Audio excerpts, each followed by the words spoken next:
জাবেদা ফি নিয়ে বিরোধের জেরে কুড়িগ্রাম সদর সাব রেজিস্ট্রি অফিসে হামলা, নকল নবিশ গুরুতর আহত।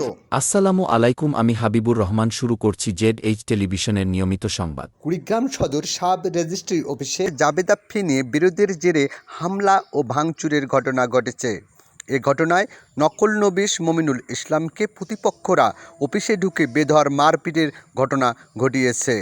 মুমূর্ষ অবস্থায় প্রথমে কুড়িগ্রাম জেনারেল হাসপাতালে ভর্তি করা হলে কর্তব্যরত চিকিৎসক তার অবস্থার অবনতি হওয়ায় উন্নত চিকিৎসার জন্য রংপুর মেডিকেল কলেজ হাসপাতালে রেফার করেন। রোববার জেলা সাব রেজিস্ট্রার কার্যালয়ের ভিতরে আক্রমণের ঘটনা ঘটে। ঘটনার পর সাব রেজিস্ট্রার অফিস এলাকায় চরম উত্তেজনা বিরাজ করছে। অভিযোগ রয়েছে, সাব রেজিস্ট্রার অফিসে কর্মরত মেরাজ, জীবন ও জাহিদুল ইসলাম নকল নবিশ মমিনুল ইসলামের ওপর হামলা চালান। এতে তিনি গুরুতর আহত হয়।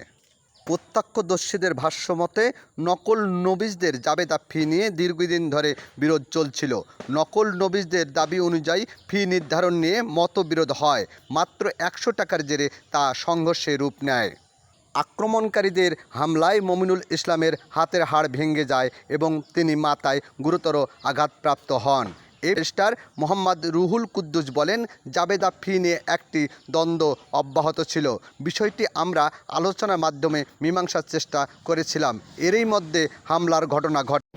বৃহস্পতিবার কিছু ঘটনা ঘটছিল, আমি ওই টাইমে ছিলাম না, অফিসে বাইরে ছিলাম পৌর বাজারের মধ্যে। পরে দেওয়া শুনে তাৎক্ষণিক এই ঘটনা ঘটছে। কিন্তু আমার জানা মতে যতটুকু আমি জানি, ওই অফিসের আমার লাভে আমি অনেক প্রাণী দেখছি। আমি 10 সালে 11 সালে যোগদান করেছি। কিন্তু এই প্রাণী আসতে আসতে আমাদের অফিসে অনেক কিছু দুর্নীতি হচ্ছে বা চলছে এ পর্যন্ত। প্রাণীর নাম রফিকুল ইসলাম। রফিক উনি কতদিন আগে জয়েন করছেন? উনি আসতে হয়তো 3 বছরের কাছাকাছি।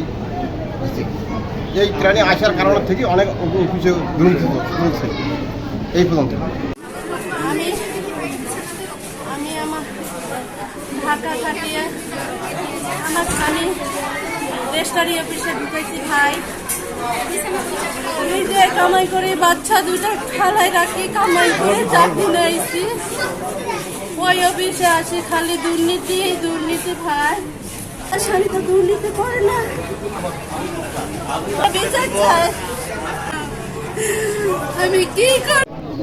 অফিস সহকারীর সাথে আমাদের একটা অফিসিয়ালিভাবে একটা আলোচনা হয় জাবেদা নিয়ে, এবং সেখানে আমরা আমাদের সমাধান না হওয়ার পরে মুক্তারেরা ওরা স্যারদের কাছে যায়। ওরা স্যারের কাছে কী অভিযোগ করছে না করছে সেটা স্যারাই ভালো জানে। এখন ওখান থেকে আসার পরে আমার এক সিনিয়র ভাইয়ের কাজের জানি কী জানি বলতেছে, উনি একটু ডাকাডাকি হয়েছে। তারপরে অফিস শেষ হলে আমরা বাড়ি চলে যাই।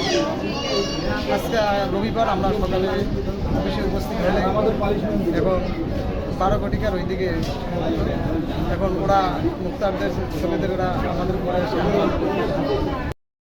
কুড়িগ্রাম জেলা প্রতিনিধি মাসুদ রানার তথ্যচিত্রে নিউজ ডেস্ক ZH টেলিভিশন।